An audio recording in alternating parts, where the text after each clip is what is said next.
What's up, everybody? It's your boy DJ730, and y'all know what time it is, and y'all already know who this video for. If y'all here for anything else, just leave. If you ain't here for Larry motherfucking Legend, leave. Like I said, if you're not here for Larry motherfucking Legend, please make your way out the room. The door this way. The door this way. But this for all my birds, man. I don't know if that's what y'all call y'all flock, but this for all my birdies, man. Today we gonna do making the case, man. We doing making the case. So we gonna see what Brother Ben talking about and see if he made his case on why Larry Bird is one of the GOATs. I feel like it's more than one GOAT. I feel that's just me. We can have barbershop conversations in the comments when we get to that point. But like I always say, I ain't gonna keep y'all too much longer. Make sure you subscribe to the channel.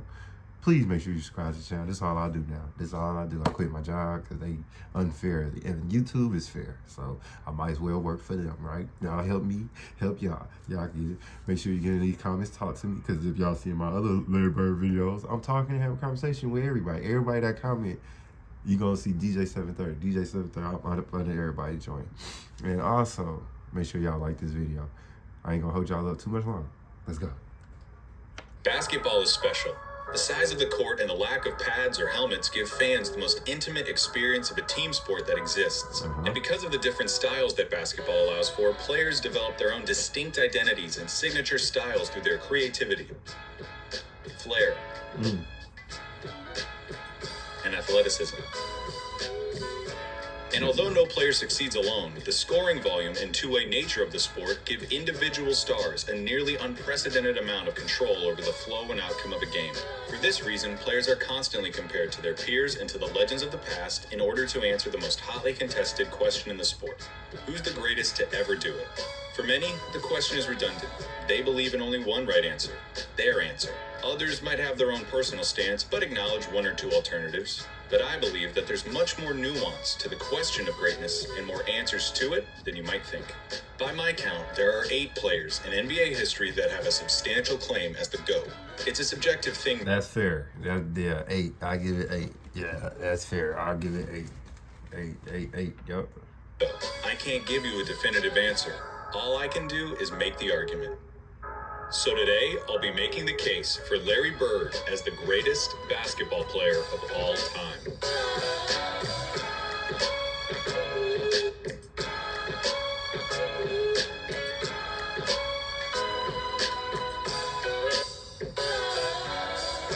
When it comes to basketball, Larry Bird is the smartest, clutchest player to ever play the game. Now, if you don't think that Larry Bird is the greatest basketball player of all time, you probably hate that I just said that. Those are the kind of talking head sport cliches that surely impact the game, but are impossible to empirically measure. Normally, I'd agree with you, but I think that when you talk about Larry Bird, you see those intangibles become real, palpable results. I wouldn't have said it if I didn't believe it. Hey. When Larry Bird was drafted by the Boston Celtics in 1978, the NBA needed saving. Attendance was in the toilet, the league had few marketable stars, cocaine addiction had several players in its grasp, and most damning of all, Cocaine. That's not funny, but damn, these niggas was using their nose back in the day. That's crazy. Playoff games were being tape delayed. Playoff games at the highest level of basketball were being put in the back seat for black and white movies and network reruns. But rather than join the Celtics after being taken 3rd overall, Larry Bird decided to return for his final year at Indiana State, a decision that would prove to be one of the most important in the history of the sport. Bird's final year saw the Sycamores tear through college basketball, going 33-0 before the national championship game. Bird, already claimed by the NBA's most historic and prestigious franchise, had established himself as the generational talent who would inherit the mantle of pro basketball. Indiana State's opponent in the national championship was Michigan State, captained by the immortal Earvin "Magic" Johnson. The Sycamores lost the championship to the more talented Spartans in the highest-rated game in the history of basketball at any level, still to this day. The stage had been set. The next decade of basketball would be defined by the rivalry between the white hick from French Lick and his Boston Celtics and the black Magic and his Showtime Lakers. The rivalry between Bird and Johnson is entwined into the fabric of the NBA and is worthy of 100 documentaries. In this video, though, we're going to be looking at Bird's claim of supremacy. Okay. Here's Bird's basketball resume. His 3 championships come with perhaps the highest. Let's check it out. He got 3 championships rings, 3 regular seasons MVP, 2 final MVPs, 12 All-Star selections, 10 All-NBA teams, 9 first team, and 1-time second team. Man, not bad. Collective degree of difficulty of any player's championships. His 3 MVPs came consecutively, making him only the 3rd player to accomplish the feat, along with Bill Russell and Wilt Chamberlain. His 2 finals MVPs are misleading. He was absolutely the best player on the '81 Celtics, but he was only a sophomore, and his 15 points per game in the finals gave the media an excuse to exact a little vengeance on a legendarily difficult interview. His All-Star and first-team selections also come with the caveat that Bird only played for 13 seasons and missed all but 6 games of the '89 season following surgeries on both feet. I can hear you already. A 13-year career, and this guy is supposed to be the GOAT? What color of paint are you huffing, Clayton? That is crazy. Green, obviously. But hear me out. Yeah, Bird's career lasted about 2/3 as long as it should have. But what he did in that time was so impressive and so substantial that every basketball fan acknowledges that he's in the conversation as the greatest ever. Doesn't it matter that those 13 years saved professional basketball, delivered a disproportionate amount of memorable moments, defined the golden age of the league, and produced a career by which all other forwards, before or since, are measured? Bird squeezed every drop of talent out in those 13 years and made it seem more like 30. He didn't just leave his fingerprints on the game. He left so much of his DNA in the sport that it needed a cigarette afterwards. There's something to be said about the candle that lasts half as long but burns twice as bright. Those 3 MVP years stack up with any other run by any other player. I will put an A+ Larry Bird season up against anyone's. Okay. What does an A+ Larry Bird season look like? A full box score, a blowout win, a nearly undefeated record at home, and a play style that could only be described one way: white. Larry Bird isn't just a white basketball player, he's the white basketball player. To describe Larry Bird's game is to thumb through the Hoops dictionary and pick out every cliche about white players. Unathletic, great shooter, good fundamentals, the whole thing. The archetype of a white basketball player is Larry Bird, with one exception. He had an unparalleled understanding of the game of basketball, both as a physical contest and as a mental competition. His basketball IQ infected everything he did and catapulted his career into legend. I believe it. Bird was a complete player. Jerry West called him nearly as perfect as you can get. He was the league's first great marksman. He could contort his body to shoot from anywhere on the court, regardless of the level of defense. He pioneered the art of the dagger 3 and was the founding member of the 50-40-90 club.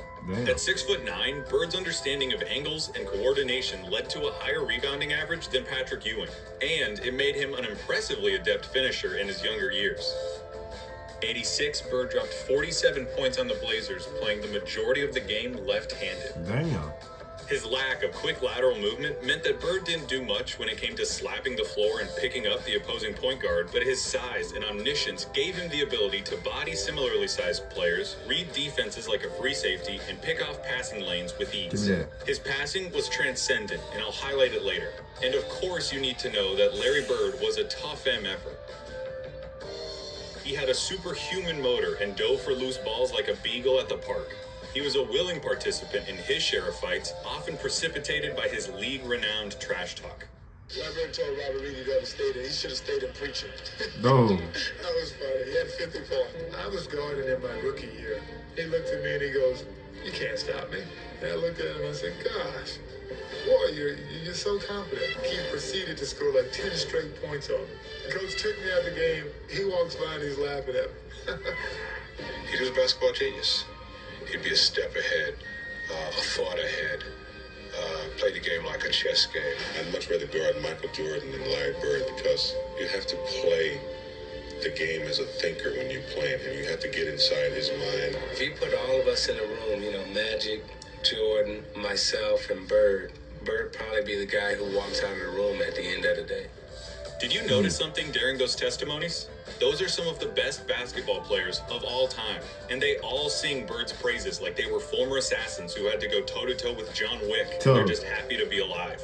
Bird excelled during one of the most talent-rich periods in league history. He did. The abridged list of his basketball rivals goes like this. Dr. J and Moses Malone on the Philadelphia 76ers, Sidney Moncrief on the Milwaukee Bucks, Isaiah Thomas, Bill Laimbeer and the Bad Boy Pistons, Dominique Wilkins on the Atlanta Hawks, Bernard King on the New York Knicks, Michael Jordan on the Chicago Bulls, Hakeem Olajuwon and Ralph Sampson on the Houston Rockets, and of course, Magic Johnson, James Worthy, and Kareem Abdul-Jabbar on the Los Angeles Lakers. All right, there's no point avoiding it any longer. We have to look at Magic versus Larry. If you have Magic over Larry, it's because he has 5 rings to Larry's 3, had a peak that lasted about 2 or 3 years longer than Larry's, and had a 2-1 record against Bird's Celtics in the finals. Perfectly legitimate, completely respectable arguments. But in the interest of making Bird's case, allow me to retort. For nearly the entire decade of the 1980s, the Eastern Conference was irrefutably the more competitive conference between the two. Considering the competition, for Bird to have made 5 finals appearances is just as impressive as Magic's 9.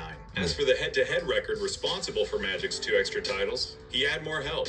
Seriously, the Celtics' Big 3 and the Lakers' Big 3 get compared all the time historically as if they were of equal caliber, but weren't Magic's accomplices just a step above Bird's? No disrespect at all to Kevin McHale and Robert Parrish, but Kareem was the alpha dog on the 71 Bucks and was the best player for at least 2 of the Lakers' 5 titles. James Worthy was the #1 pick out of UNC after winning a championship as the best player on a team that had Michael Jordan on it. Throw in the fact that Magic got to be coached by Pat Riley, one of the most brilliant minds in basketball history, and you could say that the Magic-Bird argument comes down to one thing: luck. So if their careers come down to luck, the question just becomes who you would rather take. Now, I'm not making this video to tell you why you shouldn't take Magic. I'm making this video to tell you why you should take Bird. Not just over Magic, but over everybody. Let me know One thing that helps him is the fact that his play would translate perfectly into the league today. A 6'9" sharpshooting forward with eyes in the back of his head who averaged double-digit rebounds in an era against Moses and Laimbeer. He'd gobble up boards as a power forward. He'd be an offensive mismatch against everybody as a small ball center, and his off-ball skills and passing would pair perfectly with the flow of today's game. Add in his competitive mania and 3 generations worth of medical advancements, and we're talking about a player who could have stuck around so long they would have had to rename the league. As you've been watching these clips of Bird, I would hope that you would notice something. He always knows where everybody is. Watching Bird play basketball is like watching those monsters from A Quiet Place that know where you are if you make any noise at all. Bird had a level of clairvoyance that bordered on the unnatural. In '85, he ended up 1 steal away from a quadruple-double after playing just the first 3 quarters. His passing was famously infectious and helped transform the Celtics of the 80s into an ideal that basketball teams at all levels are still shown tape of. They moved the ball with precision and intent, always looking for better shots and determined to get the entire team involved in the effort. That fact is almost entirely attributable to Bird and his wizardry with the ball. This acumen also helped Bird become the only player with a GOAT claim to transition successfully into other basketball roles after his playing career. In his 3 years as the head coach of the Pacers, Bird won a Coach of the Year award, coached the Pacers to their first and only finals appearance, and gave Michael Jordan as much trouble as he'd ever gotten in his career in the '98 Eastern Conference Finals. After moving into a front office role for Indiana, he won Executive of the Year in 2012, becoming the only person to have an MVP, Coach of the Year, and Executive of the Year award. On the court or off of it, inside and out, Larry Bird sees basketball as only he can. That intelligence also lent itself to Bird's defining skill, making the big plays. Remember, NBA players get paid to win games. James Harden is getting paid nearly $40 million this year because he's supposed to help the Rockets win games. Victory can be achieved in a lot of ways, and the win column doesn't care how it happens. As Mark Sinclair once said, It don't matter if you win by an inch or a mile. Winning's winning. But when your team is down 1 in a crucial playoff game with 8 seconds left, and you need to hit a shot to stay in the series and keep your season alive, that's where players really separate themselves and earn their money. Love it or hate it, it's the players that come through in the big moments that live forever in our memories. Some players, for whatever reason, were never able to do it consistently. Yeah, Some yeah. players were truly outstanding at it. Damn, dog. Larry Bird was the best at it. He was.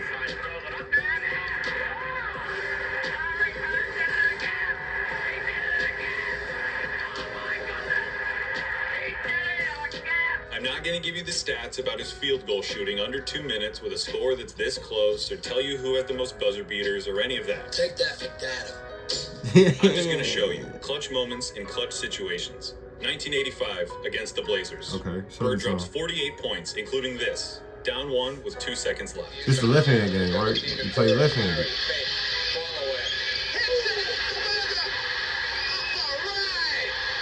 1985 against the Hawks. Bird sets the Celtics scoring record with 60 points with shots like these. They open the right side. Bird Fucking pretty, man. 1986 against the Rockets. Not all of Bird's clutch moments were singular. The bigger the moment, the bigger his performance. In Game 6 of the 1986 NBA Finals, Bird clinches the championship with a triple-double in what he calls the best game he ever played. 2 seconds on the shot clock. Bird wants a three. 1987 against the Washington Bullets. Bird hits one shot to tie it before it's waved off because of a timeout. Oh, man. Hits another shot to tie it up for real. Crowd is standing up. It goes down to Bird. Bird goes up top. And then in double overtime, down 1, he does this. It's going to go to Bird. He's got a shot. Damn.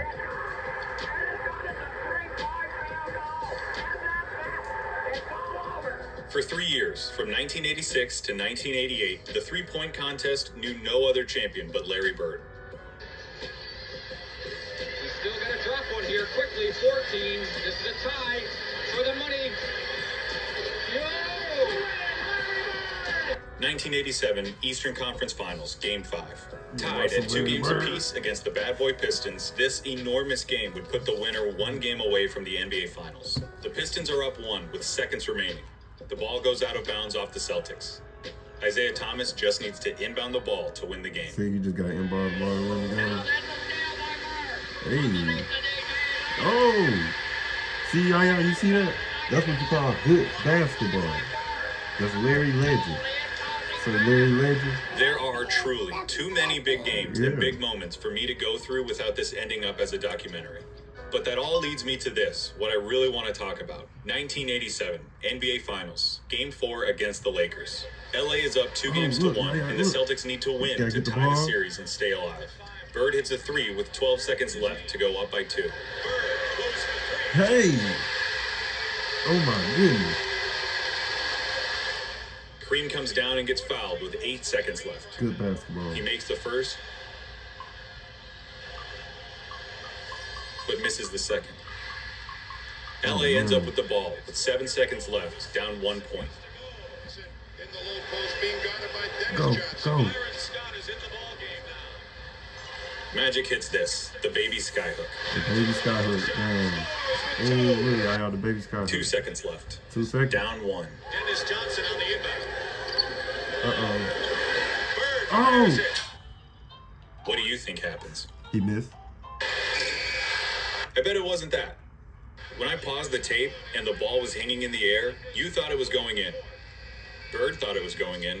I had to pump for a type Magic thought it was going in. Yeah. I've seen this game before, and I still think it's going to go in. But it didn't. Pat Riley said it himself. We got lucky. And that, a missed shot in the NBA Finals, is why he's the clutchest. Because after he makes the big plays, has the big games, hits the big shots, time and time again, you expect him to hit every shot, to win every game. And in those fleeting moments when he doesn't, when he looks like a mere human, Ooh. when he looks like everyone else who tries to do what he does, you just can't believe it. Can't. That's what Larry Bird did. He Larry made the Bird. big plays so often, you thought he was going to make them every time. He helped turn basketball into a global phenomenon, paving the way for every Michael Jordan, Hey. Kobe Bryant, or LeBron James who comes through our lives. He played basketball in its purest Oh, form that's and not captained safe. a team that is consistently ranked among the greatest of all time. He has the second highest win percentage in the history of the NBA. That's Larry Bird. Behind Magic by less than 1/2 of 1%, about 10 games. He was the complete package, Larry a Legend. player with no holes in his game whatsoever. They called him Basketball Jesus He didn't get that name without doing something extraordinary. He saved basketball. And he did it by playing it better than anyone else. Here's Magic at Bird's retirement in 1993. Larry Bird said that there would be another Larry Bird one day. And Larry, there will never, ever, ever be another Larry Bird. To the greatest basketball player ever, but more important, a friend forever. Like I said, man, it's your boy DJ 730. We just had to drop the Bake of the Case video. We're doing it just like this, man. Make sure you subscribe to the channel. Make sure you like the video all the way up, and make sure you get in the comments, commentate. It's your boy DJ 730. I'm out.